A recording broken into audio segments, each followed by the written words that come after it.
பார்த்தது வந்து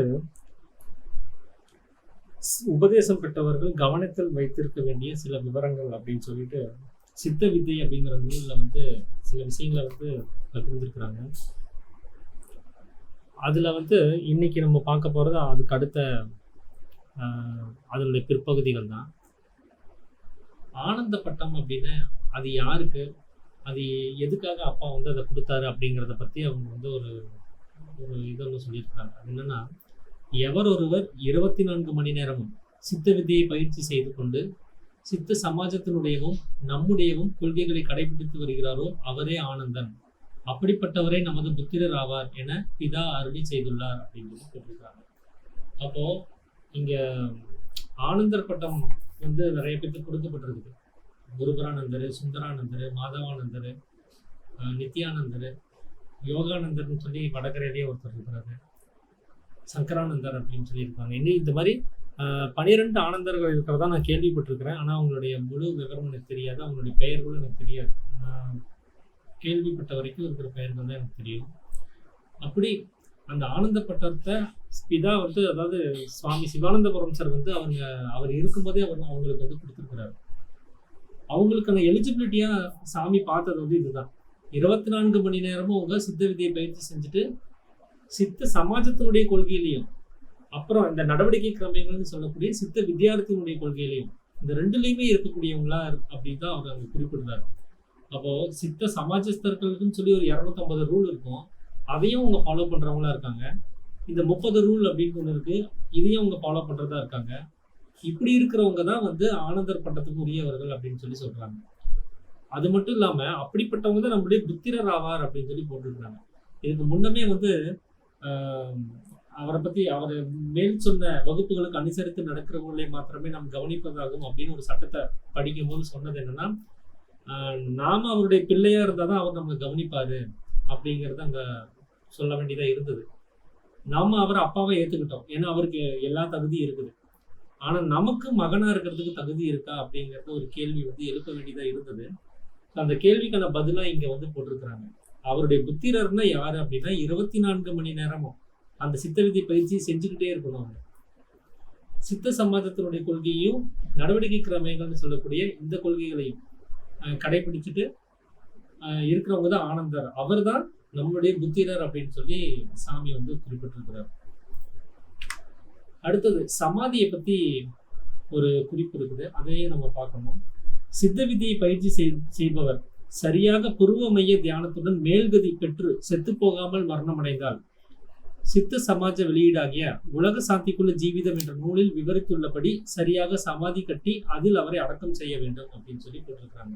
அப்போ சித்த விதியை பயிற்சி செய்யறவங்க அந்த புருவ மத்திய தியானத்தை சரியா செஞ்சு மேல்கதி கிடைக்க பெற்று செத்து போகாமல் மரணம் அடைந்தால் எழுதியிருக்காங்க. அப்போ செத்து போகிறது வேற, மரணம் அடைகிறதுங்கிறது வேற. இது இங்க ரெண்டா அவர் வந்து பிரிக்கிறார். செத்து போகிறதுனா நம்ம உடம்புக்குள்ள சத்தா இருக்கக்கூடிய ஜீவன் வெளியில முழுவதும் தீர்த்து போறது. மரணம் அப்படிங்கிறது வந்து அந்த ஜீவேஸ்வர ஐக்கியம் அப்படிங்கிற மாதிரி அந்த ஜீவன் வந்து அந்த ஈஸ்வரனா இருக்கக்கூடிய அந்த புருவ மத்தியத்துல போய் ஐக்கியமாகிறது, அதுதான் வந்து ஜீவேஸ்வர ஐக்கியம்னு சொல்றது. இதுதான் அவர் வந்து மரணம்னு சொல்றாரு. அப்ப நார்மலா நம்ம செத்து போறதுக்கெல்லாம் வந்து மரணம்னு நம்ம சொல்ல முடியாது, அதெல்லாம் செத்து போறது, பிணமாய் போறது. ஆனா மரணம் அடையுதல் அப்படின்னா புருவ மத்தியத்துல அந்த மேல்கதிங்கிறதுக்கு பிராக்கெட்ல ஊர்த்துவ கதி அப்படின்னு சொல்லி போட்டிருக்காங்க. அந்த ஊர்த்துவ கதி அப்படிங்கிறது சமீரணன் அப்படின்னு சொல்லக்கூடிய சித்த வேதத்துல போட்டிருப்பாங்க. அந்த சமீரணன்கிற கதி நமக்கு எங்க வருது அப்படின்னா, எல்லாரும் தூங்கும் போது உலகத்துல எத்தனை ஜீவிகள் இருக்கோ அத்தனை ஜீவிகளும் தூங்குகிற சமயத்துல அந்த கதி தான் ஓடும். அவங்களுக்கு மற்ற ஜீவிகளுக்கு முழிச்சிட்டு இருக்கும் போது ஓடும். நமக்கு இருக்கால் மிருகமா இருக்கக்கூடிய நமக்கு, மனிதர்னு அபிமானம் வச்சுட்டு இருக்கிற நமக்கு தூங்கும் போது மட்டுமே அது ஓடக்கூடிய கதியா இருக்கு. தூங்கும் போது அங்க என்ன நடக்குது அப்படின்னா, சமீரணன் அப்படின்னா அந்த பிரம்மரந்தரத்தோட சதா தொட்டுக்கிட்டே இருக்கிறது. ஈரணம் செய்தல் அப்படின்னா தொட்டுக்கிட்டே இருக்கிறதுன்னு அர்த்தம். சமீரணன் அப்படின்னா அந்த பிரம்மரந்தரத்தோட சதா தொட்டுக்கிட்டே இருக்கக்கூடிய ஒரு கதியா இருக்குது. அப்போ ஜீவனும் மனசும் ஒண்ணுக்கு ஒண்ணு பிரியாம அந்த தொடர்புலயே இருக்கக்கூடிய ஒரு விஷயம். அதுக்கு மேல அவர் இன்னொன்னு என்ன சொல்றாருன்னா, தூங்குகிற சமயத்துல ஜீவன் மனசு ரெண்டுமே சேர்ந்து போயிருது. அதாவது மனசு போய் ஜீவன்ல லயமாயிருது, ஒண்ணும் இல்லாம கரைஞ்சு போயிருதுங்கிறார். அங்க ஈஸ்வரத்தன்மை அப்படின்னு சொல்லி சொல்றாரு. கொடிய சித்தம் உடையவன் கூட வெளியில போகும்போது நிறைய கொலைகளை செய்யக்கூடிய அளவுக்கு ரொம்ப ரவுடியா இருந்தா கூட, ரொம்ப கொலை பாதகனா இருந்தா கூட, அவன் தூங்குற சமயத்தில் ஈஸ்வரன் ஆகிறான்னு சொல்லி ஒரு குறிப்பு வரும்போதே நம்ம புரிஞ்சுக்கணும், அந்த சமீரனன்கிற கதி ஓடுச்சு அப்படின்னாலே அவன் ஈஸ்வரன் தான் அர்த்தம். அந்த ஈஸ்வர தன்மை அவன் அடைஞ்சிட்டான்னு அர்த்தம். ஏன்னா அந்த ஜீவனும் மனசும் வேற வேற இல்லாம ஒன்னா கலந்துருச்சு. அப்படி அவங்க மேல்கதி அடைஞ்ச அந்த ஊர்துவ கதியை பெற்று அவங்க செத்து போகாம ஜீவேஸ்வர ஐக்கியம் அடைஞ்சாங்க அப்படின்னா, அப்பாவுடைய நூல்கள்ல வந்து உலக சாந்திக்குள்ள ஜீவிதம்னு ஒரு நூல் இருக்கும், சின்ன புக்கு. அதுல வந்து எப்படி சமாதி கட்டி அடக்கம் செய்யறதுன்னு ஒரு வரைமுறை கொடுத்துருக்காங்க. அதன்படி அதை செய்யணும் அப்படிங்கறத அவர் வந்து சொல்றாரு. இப்ப அந்த நூல்ல சமாதி வைக்கிறதையும் இதையும் எப்படி சொல்லியிருக்கிறாங்கிறதையும் நான் சொல்லிடுறேன். மரணமும் சமாதி வைத்தலும் அப்படிங்கிற தலைப்பு கீழே அவங்க வந்து அதை எழுதியிருக்கிறாங்க. சித்த வித்தியை அபியாசம் செய்கின்றவர்கள் முறையான அபியாசத்துடன் பூர்வ தியானத்தோடு ஊர்த்துவ கதியுடன் கூடி செத்து போகாமல் மரணம் அடைந்தால் சரியான முறையில் சமாதி கட்டி அதில் வைக்க வேண்டும். சமாதி கட்டும் விதம். சமாதி கட்டுவது எவ்விதம் எனில், உட்கார்ந்திருக்கும் நிலையானால் 6 அடி சமசதுரத்தில், அதாவது ஒருவர் அதற்குள் சென்று சமாதி வைக்கக்கூடிய நிலையில் அல்லது சமாதி மட்டும் வைக்கக்கூடிய நிலையில் அதற்கு எடுத்துக்கொண்டு செல்வதற்கு ஒரு வாயிலுடன் மேல வந்து ஓப்பனா இருக்கிற மாதிரி அவரை வந்து உள்ளுக்குள்ள உட்கார வைக்கிறதுக்கு மேல ஓப்பனாகவும் சுத்தியும் செவரு கட்டி ஒரு குழி தோண்டி கொண்டு அதன் 4 புறமும் நன்றாக கல்லினால் கட்டி அடியில் ஒரே கல் கிடைக்குமானால் அப்படி வைத்தும், இல்லையானால் மேற்கூறியபடி கல்லினால் கட்டியும் அடியில் சிமெண்ட் பூசி அதன் மேல் வில்வம் துளசி முதலிய இலைகளை பரப்பி அதன் மேல் சமாதி வைத்து உடலின் மீது முழுவதும் ஈரமில்லாத திருநீற்றால் மூடி மேல் பாகத்திற்கு ஒரே கல் கிடைக்குமானால் கல்லினால் கட்டி சிமெண்ட் பூச வேண்டும். பின்னர் அதன் மேல் மேடை கட்ட வேண்டும். வாசலுக்கு ஒரே கல் கிடைக்குமானால் அப்படி வைத்தும், இல்லையானால் மேற்கூறியபடி கல்லினால் கட்டி மூடவும். அதற்கு பின்னரே மண்ணிடுதல் வேண்டும். இவ்விதம் தான் சமாதி கட்ட வேண்டும். படுக்க வைப்பதாயினும் மேற்கொண்ட விதமே அப்படிங்கிறது இங்க குறிப்பிடுறாரு. அப்போ சமாதி கட்டணும்னா 6க்கு 6 ஒரு குழியை தோண்டிக்கணும். அதுல வந்து ஒருத்தர் உட்கார்ந்தாருன்னா அதுக்கு ஒருத்தர் கீழே இறங்கி அந்த விபூதி துளசியெல்லாம் பரப்பி விடுறதுக்கு ஒரு கேப் வேணும். இல்ல அந்த அளவுக்கு இட வசதி இல்லைன்னா அவர் ஒருத்தர் மட்டுமே, அதாவது சமாதியானவர் மட்டுமே இருக்கிற அளவுக்காவது சௌரியமா ஒரு அந்த 6க்கு 6 அடி இல்லைனாலும் அந்த 6க்கு 6 அடி எதுக்காக சொன்னார்னா ஒருத்தர் கூட இருந்து அதையெல்லாம் பரப்பி அதை பேக் பண்றதுக்காக. அப்படி அதுக்கான வசதி இல்லைன்னா அந்த சமாதியானவர் மட்டுமாவது உட்கார அளவுக்காவது ஒரு குழியை நோண்டி அதுக்குள்ளார வச்சு அந்த குழிக்குள்ளார சுத்தியும் சிமெண்ட் பூசி கீழையும் அடிபாகத்திலையும் சிமெண்ட் பூசி நம்ம கல்லினால கட்டி முடிஞ்ச வரைக்கும் கீழ் பாகம் வந்து ஒரே கல்லுல கிடைக்குமா, இந்த ஸ்லாப் எல்லாம் விற்பாங்க, அந்த மாதிரி ஏதாவது ஒரு இதை நம்ம போட்டு அவரை உட்கார வச்சுட்டு அதுல வில்வம் துளசி எல்லாம் போட்டு அது மேல அவரை உட்கார வச்சுட்டு சுத்தியும் அந்த திருநீர்ல வந்து ஈரம் இருக்கக்கூடாது அப்படிங்கிறாரு. ஏன்னா ஈரம் இருந்தால் கெட்டியாயிரும், அது சிமெண்ட் மாதிரி கெட்டியாக ஆரம்பிச்சிடும். அது மட்டும் இல்லாம அந்த ஈரத்துல வந்து இது கிருமி கீடாதிகள் உற்பத்தி ஆகிறது கூட வாய்ப்புகள் இருக்கும். பொதுவா இந்த மண்ணில இருந்து வரக்கூடிய கிருமி கீடாதிகள் இந்த உடம்ப தொடக்கூடாதுங்கிறதுக்காக தான் அந்த விபூதி போடுறது. அந்த விபூதி வந்து அது நிர்மலமானது. ஏன்னா எதுவுமே அது கூட உற்பத்தி ஆகாது, எதுவும் அதை விரும்பவும் விரும்பாது. எந்த உயிரினமும் அதுல உற்பத்தி ஆகிறதுக்கும் வாய்ப்பு இல்லாம போயிடும். அதனாலதான் அந்த விபூதியை வந்து நம்ம போடுறது. அப்போ அது மேல நம்ம வந்து வாசலுக்கு மேல ஒரு கல்லை எழுப்பி அவர் உட்கார வச்சதுக்கு அப்புறம் மேல ஒரு கல்லை எழுப்பி அதுக்கு மேல ஒரு மேடை கட்டணும். இல்லைன்னா நம்ம மண்ணு போட்டு கூட நம்ம மூடிக்கலாம். அந்த மாதிரி ஏதாவது ஒன்று செஞ்சுக்கலாம்.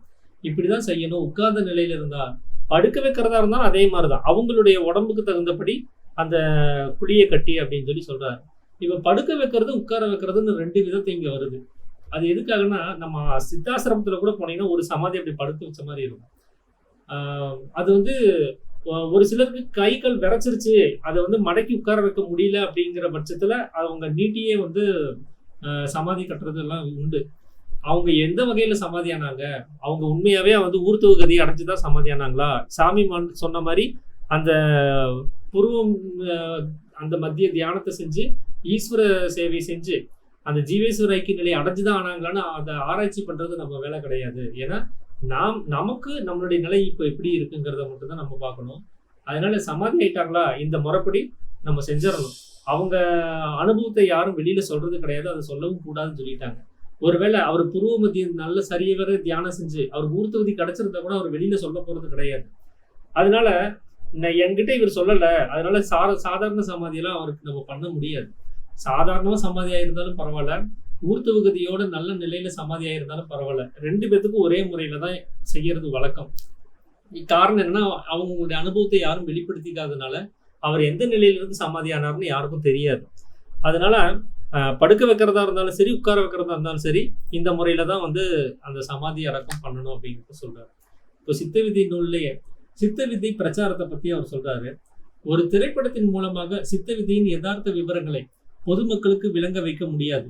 எனவே அவ்வாறு திரைப்படத்தை மக்களுக்கு காட்டுவதில் நமக்கு உடன்பாடில்லை. மக்களிடம் நேரடியாக உரையாற்றி புரிய வைத்தும் தேவைப்படுவோருக்கு வழிகாட்டியும் செயல்படலாம் என பிதா தெரிவித்துள்ளார் அப்படிங்கிறார். அப்போ ஒரு படம் எடுத்து நம்ம வித்தையை பத்தின ஒரு விளம்பரத்தை நம்ம பண்ணி மார்க்கெட்டிங் பண்ற அந்த வேலையை நம்ம செய்ய வேண்டிய அவசியம் கிடையாது. தேவைப்படுவோருக்கு, அந்த மக்களுக்கு நம்ம நேரடியா பிரசங்கம் பண்ணி அந்த உரையாற்றி நம்ம வந்து அவங்களுக்கு புரிய வைக்கலாம். ஒரு திரைப்படத்தின் மூலமால இது காமிச்சு கொடுக்குற ஒரு விஷயம் இது கிடையாது அப்படிங்கிறதையும் சாமி வந்து சொல்லியிருக்கிறார். அடுத்தது ஜீவனுடைய முக்கியத்துவத்தை பத்தி இங்க பேசுறாங்க. அடுத்த பாயிண்டா, நம்மிடம் ஒரு காசு உண்டுமானால் அதை நாம் பெட்டியில் வைத்து பூட்டி பாதுகாத்து வருகிறோம். ஆனால் அந்த காசை சம்பாதிப்பதற்கு காரணமா இருக்கின்ற விலை மதிப்பற்ற ஜீவனை வெளியே விட்டு நாசம் செய்து கொண்டிருக்கிறோம். நம்மை ஒவ்வொரு வினாடியும் காப்பாற்றிக் கொண்டிருக்கிற ஜீவனை பாதுகாப்பது நம் ஒவ்வொருவருடைய முக்கிய கடமை அப்படின்னு சொல்றாங்க. அப்போ நம்ம ஒரு காசு சம்பாதிக்கிறதுக்கு ஒரு 8 மணி நேரம் ஒரு வேலையில போய் சம்பாதிக்கிறோம், ஒரு 20,000 ரூபாய் சம்பாதிச்சுட்டு வரோம் அப்படின்னா, அந்த 20,000 ரூபாய்க்கான ஒரு விலையை நம்ம கொடுக்கல. அது விலை மதிப்பு இல்லாத ஒரு விஷயம். நான் அந்த 20,000 ரூபாய் திருப்பி கொடுத்தா எனக்கு 8 மணி நேரம் அந்த ஆயில் எனக்கு திருப்பி கிடைக்குமானா கிடைக்காது. நீங்க எத்தனை கோடி கொடுத்தாலும் அந்த ஆயில் நமக்கு திருப்பி கிடைக்க போறது கிடையாது. 2000 3000 கோடி சொத்து இருந்தாலும் அவங்கனால அந்த சொத்துக்கள் முழுவதும் செலவு பண்ணா கூட அவங்களுடைய வாழ்நாள்ல ஒரு நாள் இல்ல 1 மணி நேரம் அதை கூட நீடிக்க முடியாது அவங்கனால. நமக்கு முக்கியத்துவமான ஒரு விஷயமா இருக்கக்கூடியது இந்த ஜீவன் தான். இந்த ஜீவன் இல்லைன்னா ஒண்ணுமே இல்லைங்கிறது மாதிரி ஆகுது. அப்போ நாம சம்பாதிக்கக்கூடியது நம்மளுடைய உபஜீவனத்துக்கான ஒரு விஷயமா இருக்கு. தேவைக்கு அளவா சம்பாதிச்சுட்டு எளிமையான வாழ்க்கையை வாழ்ந்துக்கிட்டு நம்ம ஜீவனை சேமிக்கிற வேலையை தான் நம்ம பார்க்கணும். அதிகப்படியான சொத்துக்களை சேர்த்துக்கிட்டு, அதிகப்படியா அதுக்கு அலைச்சல் அலைஞ்சுக்கிட்டு, அதிகப்படியான ஜீவனை வெளியில விட்டுட்டு நம்ம இந்த மார்க்கத்துல இருந்துக்கிட்டு நம்ம அதை ஈஸ்வர சேவை செய்ய முடியாது. அதனாலதான் சாமி வந்து அந்த சட்டத்திட்டத்தை கொடுத்துருக்கிறாரு. அதை ஃபாலோ பண்ணீங்கனாலே எளிமையான வாழ்க்கைக்கு வர வேண்டியதா இருக்கும். உங்களுக்கு அந்த காசுங்கிற ஒரு விஷயம் குறைந்த அளவே உங்களுக்கு செலவாகிற மாதிரி தான் அவர் அதுக்கான எல்லா விஷயத்தையும் யோசிச்சு அந்த சட்டத்திட்டத்தை அவர் எழுதியிருக்கிறார். அப்போ நம்ம உபஜீவனத்துக்கு என்ன தேவையோ அதை செஞ்சுட்டு மிச்சம் காசு இருந்துச்சுன்னா அதை சேவ் பண்ணி வச்சுக்கணும். பிற்காலத்துல ஒரு 50 வயசுக்கு மேல நம்ம ஓடாம இருக்கிற சேவிங்ஸை வச்சுட்டு பேசாம உட்காந்து தவம் பண்ற வேலையாவது பார்க்கலாம். நம்ம இங்க இப்போதைக்கு ரத்தம் நல்லா சூடா இருக்குது, நல்லா ஓடுறோம், நல்லா சம்பாதிக்கிறோம் அப்படின்னு சொல்லி ஒரு காலகட்டம் இப்ப இருக்கும்போது நம்ம எவ்வளவு சம்பாதிக்க முடியுமோ சம்பாதிச்சுக்கலாம். ஆனா அதை அனாவசியமா செலவு பண்ணாம சேவிச்சு வச்சீங்கன்னா நீங்க பிற்காலத்துல எல்லாருமே 60 வயசுல ரிட்டையர் ஆகுறாங்கன்னா நம்ம ஒரு 10 வருஷம் முன்னாடியே ரிட்டையர்மெண்ட் வாங்கிட்டு எல்லாத்தையும் விட்டுட்டு நம்ம எளிமையான வாழ்க்கைக்குள்ள வந்துட்டு இருக்கிற காசை வச்சு அந்த மிச்ச காலத்தை தவம் பண்ணி நம்ம எளிமையா ஜீவனை காப்பாத்திக்கிட்டு நம்ம வாழ்ற விஷயத்தை கூட நம்ம செஞ்சுக்கலாம். அதனால நம்மளுடைய ஒவ்வொரு நொடியும் நம்மளை காப்பாத்திட்டு இருக்கக்கூடிய ஜீவன் மேல நமக்கு ஸ்நேகம் இருந்து இதை தொடர்ந்து செஞ்சுக்கிட்டே இருந்தாதான் நாம இந்த ஜீவனை வெளியில விடாம காப்பாற்ற முடியும். நம்ம பின்னாடி உலகம்லாம் ஓடுற மாதிரி நம்மளும் பின்னாடியே ஓடிட்டு இருந்தோம் அப்படின்னா இந்த ஜீவனுடைய முக்கியத்துவம் தெரியாம அவங்க ஓடுறாங்க. ஆனா நம்ம தெரிஞ்சு ஓடக்கூடாது அப்படிங்கிறது தான் இங்க சொல்ல வர்றது. அதுதான் நம்மளுடைய முக்கியமான கடமை. என்ன அப்படின்னா சித்த வித்தியார்த்திகளுடைய முக்கியமான கடமை தன்னுடைய ஜீவனை பாதுகாக்கிறது தான். இது எல்லா உயிரினத்துக்கும் பொதுவானதுதான். ஆனா அவங்களுக்கு தெரியாது, நமக்கு தெரியும். அதனால நம்மளுடைய கடமையா நான் சொல்றேன். அவங்களுக்கு தெரிய வரும்போது அது இந்த கடமை அவங்க மேலேயும் சுமத்தப்பட வேண்டியதா இருக்கும். அவங்களுக்கு இது தேவையான ஒரு விஷயமா இருக்கும். அடுத்தது ஒரு பிரசங்கத்தை பத்தி பேசுற தமிழ் மொழியை பத்தி அப்பா வந்து பேசின ஒரு விஷயம். இது தமிழ் அப்படின்னு சொல்லி பிராக்கெட்ல தமிழ் அப்படின்னு போட்டு படிப்பு அப்படின்னு சொல்லி போட்டிருக்கிறார். தமிழ் படிப்பு. மதுரை தமிழ் சங்கத்தில் சுவாமிகளின் சொற்பொழிவை பெரும் புலவர்களின் பேரவை எதிர்பார்த்து கொண்டிருந்தது. பொதுவாக சுவாமிகள் மலையாள மொழி கலந்து பேசுவது வழக்கம். ஆனால் இங்கு அவர் எப்படி உரையாற்றுவாரோ என்ற அச்சம் உணர்வோடு இருந்த மெய்யன்பர்களின் குழு சுவாமி மேடைக்கு வந்ததும் யாம் தமிழகமெங்கும் சஞ்சரித்தும் தமிழ் மொழி படித்தோர் ஒருவரையும் காணோம் என உரையாற்றியதை கேட்டு அனைவரும் வியப்புற்றனர். தொடர்ந்து சுவாமிகள் தமிழ் படித்தவரை, அதாவது தம் உள் படித்தவரை காணோம் என விளக்கம் தந்தவுடன் எல்லோரும் தெளிவுற்றனர். அது மட்டுமின்றி தமிழிலேயே இறுதி வரை உரையாற்றினாராம் அப்படின்னு சொல்லி ஒரு விஷயத்தை வந்து போட்டிருக்கிறாங்க. மதுரை தமிழ் சங்கத்துல வந்து ஒரு சொற்பொழிவு ஒன்று அரேஞ்ச் பண்ணியிருக்கிறாங்க. அங்க நிறைய தமிழ் அறிஞர்கள்லாம் உட்கார்ந்துட்டு இருக்கிறாங்க. சாமி கூட இருக்கிற இவங்கெல்லாம் வந்து அதை ஆர்கனைஸ் பண்ணி சாமியை கூப்பிட்டு வந்திருக்கிறாங்க. இவர் மலையாளம் கலந்து தான் பேசுவார். இவருடைய சித்தவேதம் புக்கே பார்த்தீங்கன்னா ஒரு மலையாளம் கலந்த தமிழ்ல தான் அது இருக்கும். இவர் இப்படி பேசினார்னா அங்க அவங்களுக்கு புரியுமா புரியாதா என்னன்னு தெரியலையே, ஒரே குழப்பத்திலேயே இருந்திருக்கிறாங்க. அப்போ சாமி வந்து பேச தொடங்குறாரு. நான் வந்து தமிழ்நாட்டுல எல்லா இடத்துலையும் நான் போய் பார்த்துட்டேன். எல்லா இடங்களுக்கும் நான் போயிருக்கிறேன், பிரசங்கம் பண்ணியிருக்கிறேன். ஆனா நான் பார்த்த வரைக்கும் ஒருத்தர் கூட தமிழ் மொழியை படிக்கவே கிடையாது அப்படின்னு சொல்லி சொல்றாரு. அப்போ இது வேற ஒரு டிஸ்ட்ரிக்ட்ல போய் வேற ஒரு மாவட்டம் வேற ஒரு மாநிலத்துல போய் பேசியிருந்தாருன்னா கூட ஒரு அர்த்தம் இருக்குங்களா? ஒரு கர்நாடகால போயிட்டு இங்க யாருமே தமிழ்காரங்களே காணோம், தமிழை யாருக்கும் தெரியல, தமிழ் மொழியை யாருக்கும் தெரியலன்னு சொன்னா ஒரு நியாயம் இருக்குங்களா? தமிழ்நாட்டுக்குள்ளாரே வந்துட்டு தமிழ் படித்தவரை யாருமே நான் பார்க்கல, தமிழ் மொழியே யாருக்கும் தெரியலன்னு சொல்லும்போது எல்லாத்துக்கும் ஒரு வியப்பாய் போச்சு. என்ன இவரு இப்படி சொல்றாருன்ட்டு. அப்புறமா அந்த தமிழ் மொழிக்கான ஒரு விளக்கம் கொடுக்கும்போது தம் கூட்டல் உள், தம் உள் அப்படிங்கிற அந்த வார்த்தை தான் தமிழ் அப்படின்னு சொல்லி மாறிடுச்சு.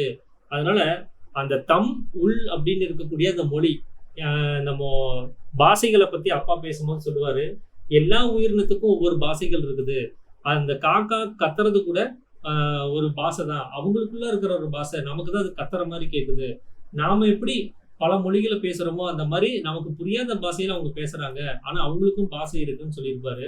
நாம அந்த பாஷையை கத்துக்கணும்னா எப்படி மற்ற உயிரினங்கள்லாம் வந்து அறிவோட இருந்து அந்த விசேஷ அறிவை வச்சுக்கிட்டு நம்மளுடைய பாஷையில சொன்னாலும் அவங்களுக்கு ஏன் புரியுதுன்னா அவங்க அந்த ஊர்த்துவகதியிலே இருக்கிறதுனாலதான். இந்த பாஷையினுடைய அந்த ஒளியினுடைய தொடக்கம் எங்கிருந்து இருக்கோ, குதம்க்கு மேல இருந்தே அது தொடங்குது. அதையவே அந்த மற்ற ஜீவிகள்னால உணர முடியுது. அதனாலதான் அதுக்கு தெரியாத பாஷையில சொன்னா கூட அதனால புரிஞ்சுக்க முடியுது. நமக்கு வெளியில கேட்கக்கூடிய இந்த காது வழியா கேட்கக்கூடிய இந்த சப்தத்தை மட்டுமே வச்சுக்கிட்டு அதுக்கு அர்த்தத்தை பார்த்துட்டு இருக்கிறோம். அப்படி பார்த்தா எந்த பாஷையும் உங்களால கத்துக்கவும் முடியாது, எதுவும் உங்களுக்கு புரியாது. நீங்க ஒரு பாஷையை தெரிஞ்சுக்கணும், ஒரு விஷயத்தை நீங்க புரிஞ்சுக்கணும் அப்படின்னா அதனுடைய சப்தம் எங்கிருந்து வந்திருக்கோ அதனுடைய தொடக்கத்தை போய் பார்க்கணும்னு சாமி சொல்லுவாரு. அந்த மாதிரி தமிழ் அப்படின்னு சொல்லக்கூடிய அந்த மொழி எதுவா இருக்குன்னா நம்ம உச்சரிக்கக்கூடிய அந்த வார்த்தை உண்டாகக்கூடிய அந்த உற்பத்தி ஸ்தானமா இருக்கக்கூடிய புருவ மத்தியம் தான். அங்கிருந்து தான் அந்த பாஷை குதம் வழியா வெளியில வந்து வாய் வழியா அது தொனிக்குது. அப்படி அதனுடைய தொடக்கத்துல இருக்கக்கூடிய அந்த பாகத்தை யாருமே போய் படிச்சது கிடையாது. அதனாலதான் தமிழ் அப்படின்னு சொல்லக்கூடிய அந்த மொழியை யாரும் இது வரைக்கும் படிக்கல அப்படிங்கிறத பத்தி அவர் எக்ஸ்பிளனேஷன் கொடுத்திருக்கிறார். முடிவுல அவர் சொல்லியிருக்கிறாரு, இன்னொரு விஷயத்தையும் அந்த பிரசங்கத்துல சொல்றாரு. முடிவில் நீங்கள் எல்லோரும் யானை அளவு வேதாந்திகள், நாம் ஒரு கொசு அளவு வேந்தாதி. இந்த கொசு வேந்தாதி உங்களிடம் ஒன்று சொல்கிறோம். அதாவது அர்த்தநாரீஸ்வரர் என்றால் பாதி பெண், அதாவது வலது பாதி ஆண் இடது பாதி பெண் என்று நாம் சொல்லுகிறோம். மேலே ஆனா எல்லாரும் அப்படிதான் சொல்றாங்க. நாம் சொல்கிறோம் மேலே இருப்பது ஆண் கீழே இருப்பது பெண், யாருக்காவது ஐயம் இருந்தால் கேட்கலாம். இப்படி சொல்லி சுவாமிகள் தம் உரையை முடித்தார். ஒருவர் கூட எவ்வித சந்தேகமும் கேட்கவே இல்லை அப்படின்னு சொல்லி சொல்றாங்க. அப்போ அவரு இந்த உரையை முடிக்கும் போது அவர் ஒரு விஷயத்த சொல்றாரு. அர்த்தநாரீஸ்வரருக்கான அர்த்தத்தை வந்து உலகத்துல வலது சைட்ல வலது பாதியை வந்து ஆணாவும் இடது பாதியை பெண்ணாவும் வச்சு சித்தரிச்சு வச்சிருப்பாங்க. ஆனா அது அப்படி கிடையாது. நாம் சொல்லுகிறோம் அந்த இடுப்புக்கு மேல ஆணாகவும் இடுப்புக்கு கீழே பெண்ணாகவும் சொல்லுவாங்களே பாதி, அந்த மாதிரி மேல் பாகமும் கீழ்பாகமும் சொல்றாரு. ஆனா இங்க மேல் பாகம் கீழ்பாகம்னா நம்ம இடுப்புன்னு நம்ம நினைச்ச கூடாது. மேல் பாகம்ங்கிறது சிரசுன்னு சொல்லி சித்தவேதத்துல சொல்லியிருக்கிறாரு. அந்த கீழ்பாகம்ங்கிறது கழுத்துக்கு கீழேன்னு அர்த்தம். அப்போ மேல் பாகமா இருக்கக்கூடிய இந்த சிரசு அது புருஷனாகவும், அதுக்கு கீழ்பாகமா இருக்கக்கூடிய இந்த உடம்பு அது ஸ்திரீயாவும் இருக்குது. இதுக்கு என்ன அர்த்தம் அப்படின்னா சிரசுக்குள்ளாரதான் புருஷன் இருக்கிறார். புறத்தில் வசிப்பவனே புருஷன் அப்படின்னு சொல்லி சொல்றாங்க.